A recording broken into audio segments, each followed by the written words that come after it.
And I got to tell you, during my time as Attorney General and as Governor, if I've heard it once, I've heard it 1,000 times from very frustrated Texans.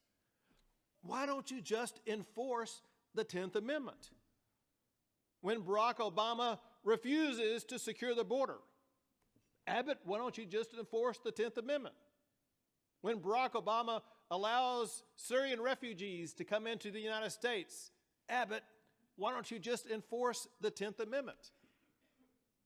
Well, that is the problem. Where do you enforce the 10th Amendment? The Congress and the President openly scoff at the 10th Amendment, and they have reason to do so. It's because the United States Supreme Court has repeatedly denied states the ability to enforce the 10th Amendment.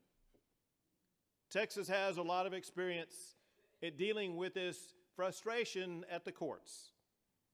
Texas invoked the 10th Amendment to challenge the federal government from forcing us to pay for the education, health care, and law enforcement expenses related to illegal immigration. It took the court just one page to dismiss our 10th Amendment claims as completely invalid.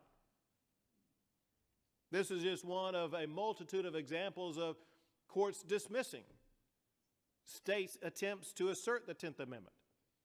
And one reason behind it is when the United States Supreme Court back in the 1980s rewrote both the substance and intent of the 10th Amendment. In a case that came out of Texas, Garcia versus San Antonio Metropolitan Transit Authority, the Supreme Court said the 10th Amendment is too complicated for the Supreme Court to apply. And states just have to rely upon the political process for states to be protected, meaning that we have to rely upon our elected officials in Washington, D.C. That turns the 10th Amendment on its head.